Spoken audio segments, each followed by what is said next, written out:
Well, So we'll what's see our what. third subject tonight, Mark? Well, the third subject is EB-5s. EB-5, we're talking about a visa-type immigration status. Yeah, it's immigration for investors, and if they qualify, they can possibly get a green card or lawful permanent residence. But aren't there a lot of strings attached to qualify? Well, the biggest string is they've got to come up with $1 million. Well, that's a lot of foreign investors. That doesn't seem to be a big string. It just seems to be a string. And also, they have to have a high tolerance for risk. High tolerance for risk. Why do you say that?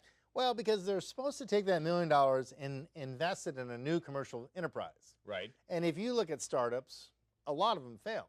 I know they do. And so they've got to be able to, take that risk of And putting $1 million in something not working. Well, you realize $1 million is not that much money for a Well, startup. I think it's like $1 million of vineyard in Napa now. 1 acre is $1 million. Yeah. So that's just dirt. Yeah. So yeah, $1 million doesn't go as far as it used to.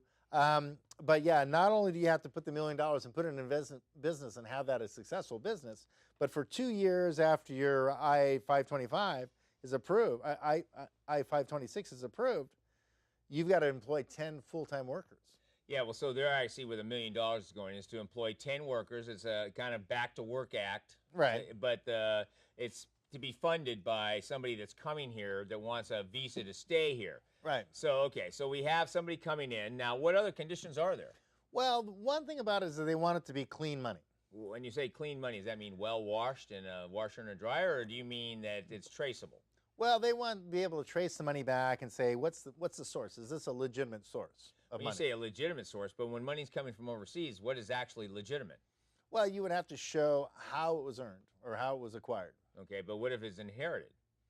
Well, then that would be another issue. But you want to trace it. That's going to be up to the the immigration people are going to look at this money and say, is this clean money? Well, wait a minute. I understand that this program has been coming under a lot of scrutiny because there seems to be a lot of, we're coming in, you give us the visa, but in reality, there's no $1 million, maybe no $100,000, and in reality, people are getting handed the visa, and the money's not going to a new enterprise. It's going to somebody who shuffles the money and then gives it back in some format, so they actually don't have any risk on the money. Well, yeah, that could be a problem if there was an audit on the. Well, isn't the IRS enforcing this? The IRS is looking at this, and you've got immigration looking at this. So I would say that, yeah, that it's coming under more and more scrutiny. Now, what's interesting about this is that, so that'd be the first thing. It's got to be clean money. It's got to come from a legitimate source. Also, you have to be able to risk it. You've got to be able to run a business. Now, running a business, employing 10 people for 2 years, it's pretty expensive. Well, it seems as though that $1 million get burned pretty fast. Yeah, and you're supposed to be paying them a working wage, right? Right. There's none of this $5 an hour routine. You're going to have to be paying them a real wage So to that's do what, some that's, kind of that's, work. That's why it's a risk. Now, there's another aspect of it. There's also the targeted employment area, right? And that. Well, isn't that an area that's underprivileged or underutilized for a business, right? Well, like For say business Detroit. atmosphere? They say Detroit, somewhere that's been like collectivized for many years, and they're bankrupt many times Right. over, and they get bailout after bailout. So basically, I would say that going back to that would be something that, there's a very tough economic, hard to get investment there. Then you only have to come up with $500,000 rather than $1 million. Right. Okay. But it's a higher risk. Yeah, but the whole thing is, but the investors that come from overseas, they've got to understand the risk, and they can't just expecting a sure thing.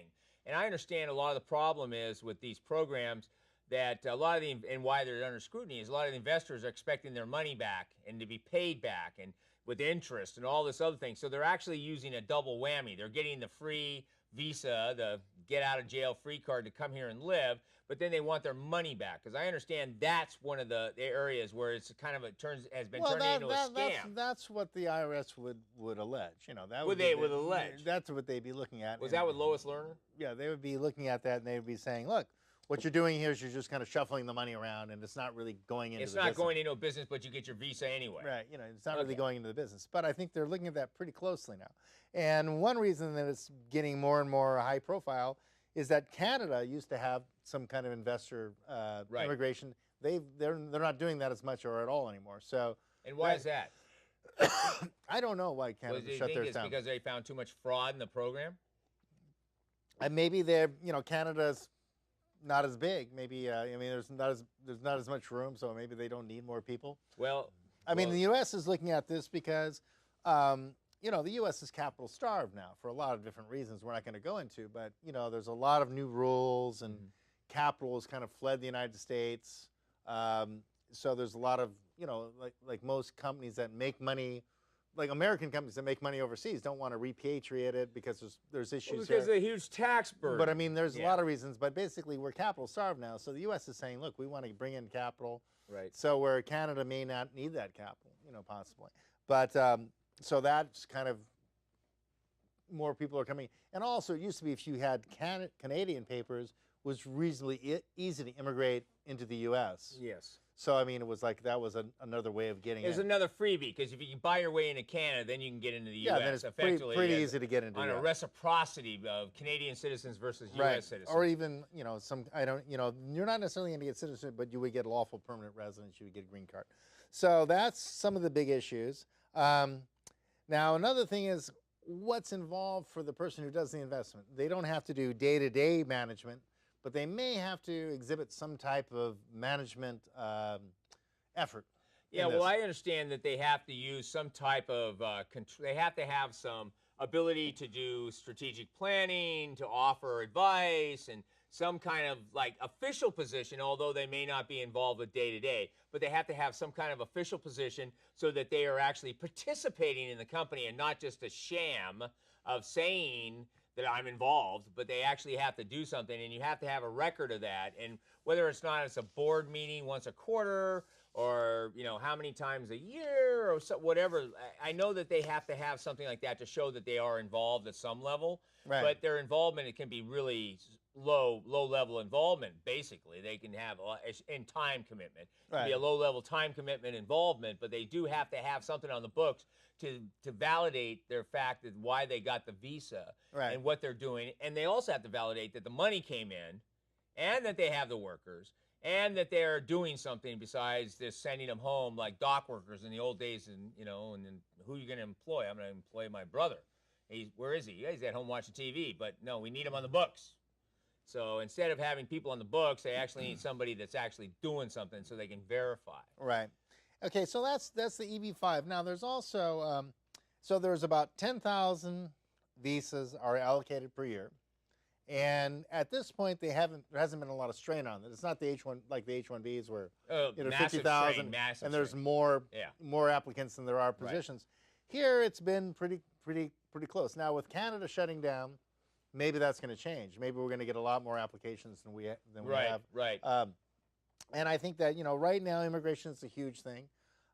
You know, like a lot but they're letting people across the border nonstop. Why does somebody have to buy their way in if they maybe can get in and then get free amnesty? Well, I'm just saying, I think that, you know, if people can bring investment, I think that's a good thing because we are kind of capital starved. Now, there's also an an E2 treaty investor. Yeah, real aliens. Should I call home on that one? Aliens, yeah, call home. It's the alien I need to call home. Phone home. Okay, so there's an E2 treaty investor, and this is the same thing. It's an investor placing capital at risk with the objective of generating a profit, starting a new business, purchasing a pre-existing business. But the capital investment has to be substantial. Okay, so when you say substantial, is that more than $1 million? I think that, or is that 100,000? I think because what's a substantial? Come on. The ET. Well, I'm just saying there may be some countries that have a treaty with us and some that don't. So maybe it's a little less, but it just has to be substantial. Well, wait a minute. Okay, so now I have a question. Is there an international verification of where the money came from to support the tracing aspect of where the money came from? I think that's something that you just have to be able to verify. Or should we just trust? Well, I mean, that's something that, you know, if you get an audit by the IRS, you're going to have to have. Well, if you have a cartel or you have a triad, are we supposed to trust? Well, I'm saying that, you know, people who run businesses and they can say, well, this is my business, this is what I've done. I've generated income, or I inherited it and my father generated income this way. Right. I think you want to show that, hey, here's that kind of business, or that's how the money was generated. Okay. So what are they actually doing on the scrutiny of this program? Well, I mean, I'm saying there is like any other thing. You know, there's they can audit it, and you want to be able to. show that the money was clean money. Okay. And also you're going to have to show that you did for a period of 2 years after approval, right? You're going to have to show that you after your I-526 application that you've got these 10 employees working. Well, we're going to see how this plays out because I know under this administration, immigration is a big deal. And I want to thank you, Mark. It was another great evening with Law Talk, and